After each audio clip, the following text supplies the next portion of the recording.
Assalamu alaikum wa rahmatullahi wa barakatuh. Ahlan wa sahlan wa marhaban bikum, and welcome to the Technology Show for 2023. This is TechByte with myself, Faizel Patel. It's an absolute pleasure to be in your company in this new year. A lot happening, and I prefer not to say new year because we started off the year very, very badly because of load shedding. We're currently in stage 6. If you look at the lighting behind me, you'll see it's a bit dark because I'm actually going through load shedding at the moment and through some MacGyver tactics and some boer makker plan tactics. I'm actually using torches and my iPad and a whole lot of other stuff to actually connect. And we've seen unprecedented levels of load shedding, really putting it and making it very difficult for South Africans as far as maintaining the equipment, cell phone signals, and many other stuff. You can't even have a decent cup of coffee. Nonetheless, I want to take this opportunity to wish one and all a wonderful, wonderful new year. Please engage in fervent prayers so that we can see that this unprecedented and deliberate power cuts subside. We are sitting on stage 6. I don't want to go into the news aspect of it. I've been on Salam Media for the past few weeks discussing some racism incidents and the load shedding and many other stuff as well. But this is the first technology show for the new year, and there's a lot to talk about. Normally, at this time of the year, at the beginning of the year, a lot of the tech companies have their launches, and we're going to see a lot of launches, at least for the first half of the year. The likes of Samsung, Huawei, and even Apple and many, many others will be launching their products. And obviously, it gives you an opportunity to see what is out there and make an informed choice when you want to buy a new cell phone. And I've been particularly fond of the Samsung devices. I use the Galaxy Samsung Fold, the Samsung Galaxy Z Fold 3. I spoke about it a lot on this particular program, how it makes my work easy as a journalist because I can write the story from the comfort of my car. So that's absolutely amazing. And I was fortunate enough to actually obtain a Samsung Galaxy S22 Ultra as well. Phenomenal device with just a beautiful, beautiful camera, and the stylus and the S Pen, as they call it, just absolutely amazing. So what is Samsung got in store? Well, we're going to find out very, very shortly. Also, we're living in a very connected world at the moment. And when I speak about a connected world, like I was speaking about and telling you how we are making a plan and how a boer make a plan, or you MacGyvering certain things to ensure that you stay connected. UPSs for your router, UPSs for your ONT box, and rechargeable lights. I've got a Google Home here, which gives me the latest news and many other stuff. And I even can switch off my bedroom lights or switch off my office lights, just saying, hey, Google, switch off this or switch on that. So we are living in a connected society, and Samsung has their own version of that called SmartThings, and absolutely amazing. So let's do a quick intro before we bring on the person from Samsung. Samsung sustainability is truly about deeply integrating energy efficiency into Samsung product designs. We've seen that with the Galaxy Z Fold 3, the Galaxy Z Fold 4, the Galaxy Flip 4 as well. I mean, they're just amazing devices, and everybody's WhatsApping me they want my Galaxy, so yeah, I'm trying to hide it as far as I can. So Samsung's innovation further enhances services like SmartThings Energy and expanding partnerships with key public and private sector partners. I know the old Samsung CEO, Mr. Sang Yoon, was deeply, deeply committed to education. He loved educating people and educating students on the technologies, and Samsung even had, and I'm sure they still do, a school where they teach people how to fix up Samsung phones and Samsung devices. So Mr. Sang Yoon, very, very committed to that. Now the mission, Samsung says, enable people to contribute to a more sustainable planet today and for the future, because realizing a connected future has everything to do with creating a more sustainable tomorrow. That is very, very important. We've seen Facebook did it. I spoke to Mark Zuckerberg last year sometime, and I managed to ask him a question about this connected reality, this AI, artificial intelligence that we're all seeing that's the rage now. Now, to tell us more, as I mentioned, we are joined by Mike van Lier. He's the consumer electronics at Samsung South Africa. So let's take this opportunity to welcome Mike. Mike, good evening to you. Thank you for your time on Salam Media. And good evening to you, Faizel, and to the viewers out there on a relaxed Sunday afternoon. I'm sorry to see that you've got load shedding. It's a bit weird, and maybe it's a bit boastful of me, but I'm not sure if I have load shedding. I'm lucky enough to have solar with a PV backup system. So you can see just in the top right of my screen that the aircon, by the way, it is on. It's in what wind-free mode.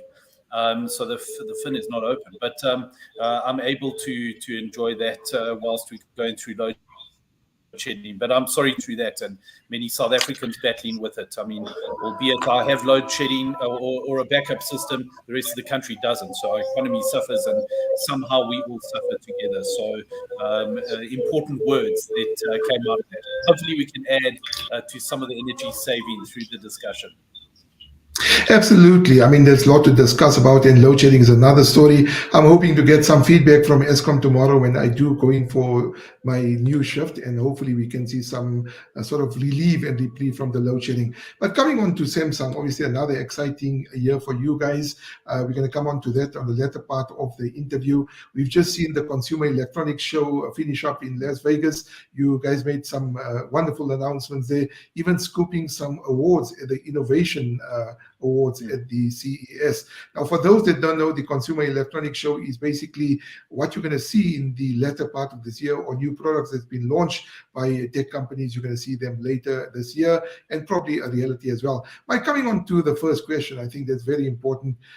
You guys made some major announcements at CES. Maybe just briefly, what were some of the big things that were mentioned at the Samsung stall, which, by the way, was absolutely exhilarating, very, very beautifully designed. I really enjoyed those. I didn't make it out to CES this year, and obviously over the last couple of weeks, we've been going through all of the data that's coming out of CES. Like you say, some extremely exciting announcements coming out of that.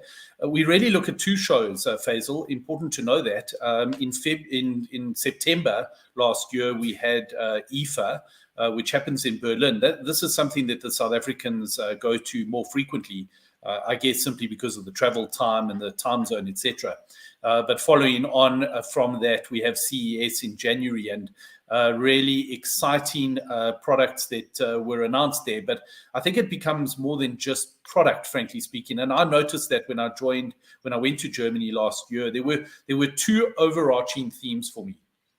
The first was connectivity.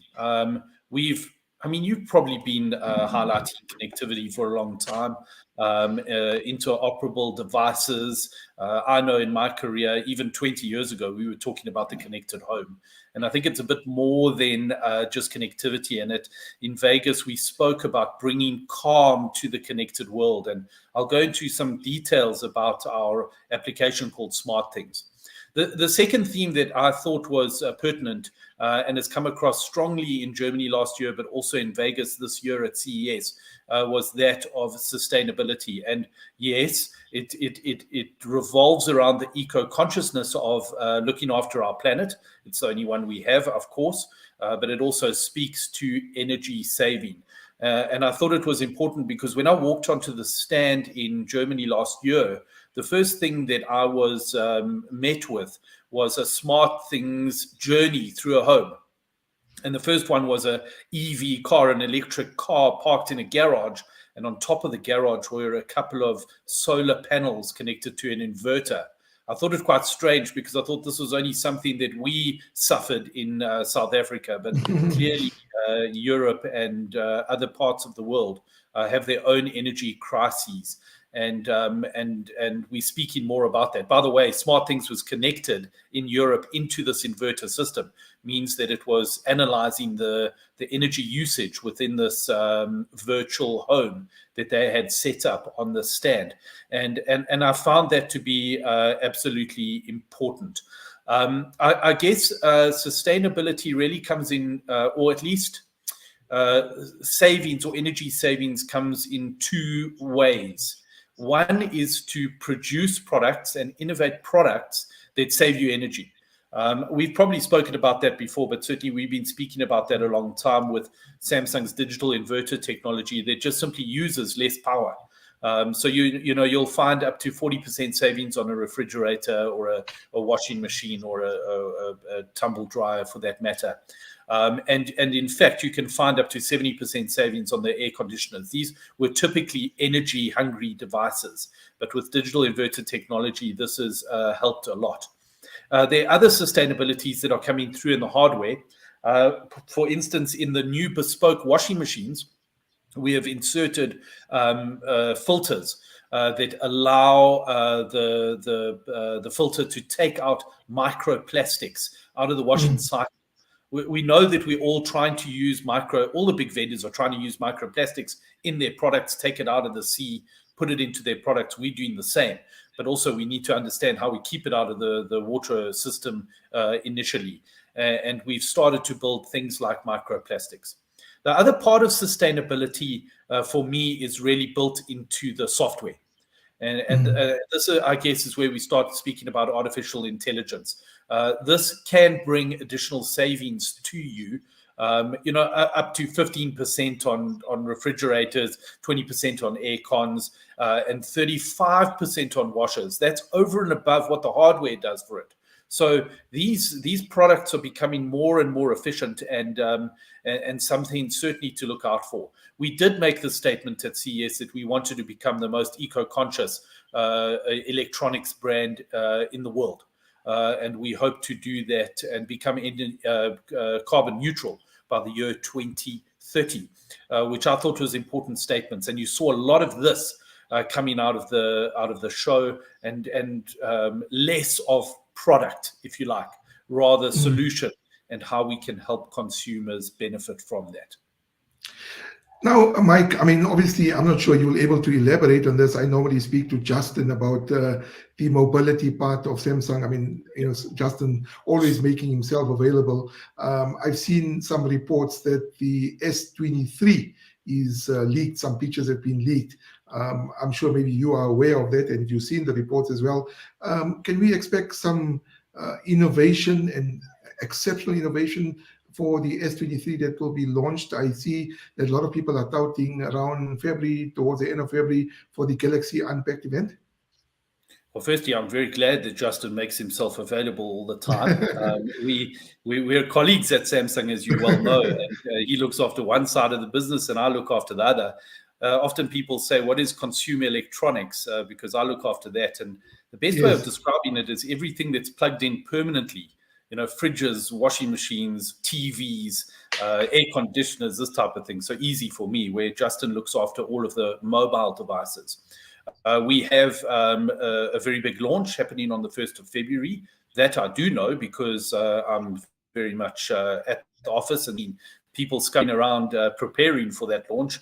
And without any doubt, there will be a lot of innovation coming through in that product. By the way, I have not been privy to some of that innovation. I guess I could snoop around a little bit, but I have my hands full with TVs and washing machines, etc. So I've left him to do the job that he does well. And that launch will be happening on the 1st of February. So we're all very excited about that. And I'm sure the innovation that you will see will be absolutely awesome. And finally, somewhere along the conversation that we were having just a few minutes ago, you mentioned about sustainability. Now, one of the things that I'm seeing some tech companies do that, and I just want to give you some context with regards to that. When COVID was rife in South Africa and across the world, we've seen a lot of the tech companies bringing out smart wearables, the likes of Huawei, your guys, Apple, and many others. And these watches has now been packed with features, whether it's SpO2, heart rate, and many other stuff as well. Taking that into context, we've seen unprecedented levels of load shedding, which I mentioned at the beginning of the introduction and the beginning of the show. Is there any sort of inclination from Samsung to bring in? I think you mentioned UPSs and battery packs and that kind of stuff to sort of ease the constraints on consumers, number one, as far as an economic perspective is concerned, and also from easing the pressure on the grid, which Eskom is feeling at the moment. Yeah, it's interesting, Faisal. Firstly, the answer is absolutely yes. We are developing innovation that will reduce the burden, but also reduce the cost for consumers with regards to energy. And it's probably good to say that South Africa is not on its own when it comes to energy crises. We know Europe is going through a few crises themselves, and albeit it may not be load shedding at this point in time, I still need to explain what that is to my friends in London. But I can tell you that my friends in London are telling me that their energy bill has gone up 300%, Faisal, which makes our 18 and an odd percent look a little bit smaller, albeit still very hectic. We as a brand have bought, and you'll know that, and it was the second theme that came across in CES, was that of connectivity and bringing calm to the connected world within SmartThings, which, by the way, is now 230 million users we have on SmartThings. It's a few 100 million devices that are connected through that platform, and appliances, which you wouldn't think would be something that would be connected. Already north of 10 million appliances connected to that. What's very important is that this particular piece of software is open architecture. That's an important piece of information. So it picks up many connected devices within your home, and we've partnered with 300 different partners. Some of those partners, by the way, would be those UPSs or inverters that we speak about, and we see some integration into those devices so you can manage the power within your home. And as a subset of SmartThings, we have launched in a couple of the top markets now, including the US, something called SmartThings Energy. And SmartThings Energy is a couple of things. I mean, firstly, it uses AI to analyze the usage from all of your appliances and products within the home. And then it gives you practical advice on how you can reduce your consumption. For instance, if you did have a PV system at home and you connected SmartThings Energy into that, it would probably tell you to use your washing machine and your dishwasher during the day whilst the sun is up. It sounds practical advice, but it's something that continues to remind you. It may also tell you to cool the air or using your air conditioner during the day whilst it's using alternative energy, and then turn it to a more efficient mode to keep the ambient temperature at a level. And it's these types of practical advices that SmartThings Energy is bringing into it. And I suspect that the investment from Samsung is going to continue to increase with these types of technologies. You probably also know that we spend about 8% of our revenue on R&D. And much of that R&D now is being spent in startups. SmartThings, by the way, was a startup that we bought in 2016. And now is developed into, like I say, 230 million users. So I guess in time will be billions of users using this, controlling all of their connected devices, not only Samsung. Very important, not only Samsung. You can connect other products into that to ensure that you manage your connected world, but also you manage your energy usage, which is so important to not only us in South Africa, but in fact, it's a global phenomenon that's hurting all of us. And I guess the human race must find solutions to do that. And Samsung is one of those companies that will do that.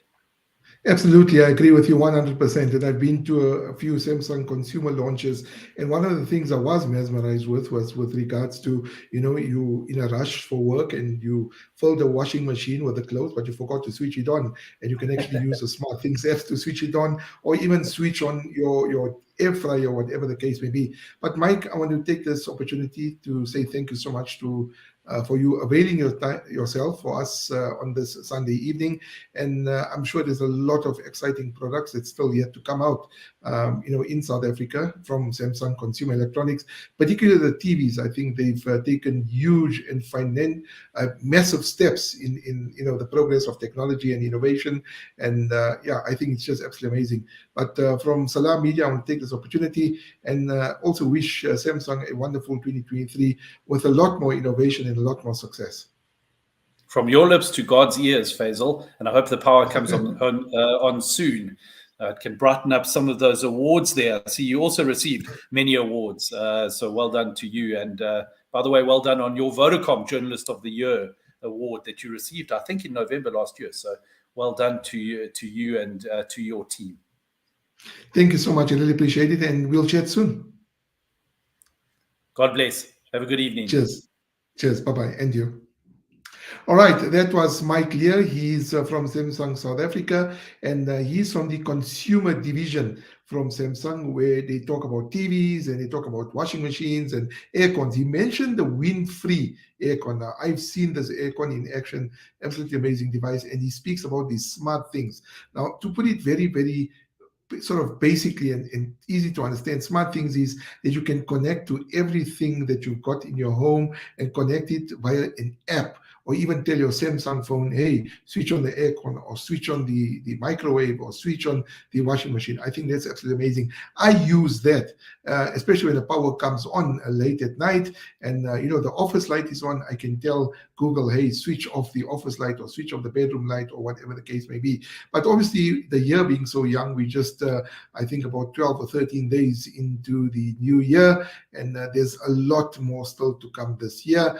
Just next week sometime, I do have a launch at the Huawei Electronics. They're launching their new device. I'm also going to be getting a vehicle. This is very exciting, from Haval, South Africa. They're going to be sending me the H6 Hybrid.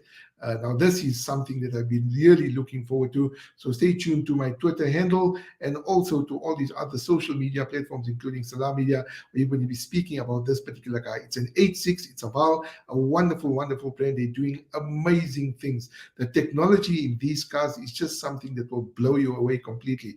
And they've now launched the hybrid H6, the Haval, and you can save hundreds and hundreds of rands on petrol. But anyway, before we conclude, I want to touch two more stories. We didn't have time to touch on it first, but you can read on the Citizens website. South Africa's first agriculture-focused micro satellite was launched into orbit. Satellite was launched on the 3rd of January by South African-born Elon Musk's U.S. aerospace company SpaceX as part of the Transporter 6 mission, which will help the agricultural industry, right? And then the second story that I want to speak to you about was 5G. There's a lot of 5G that is happening in the country, and 5G technology is just at unprecedented levels.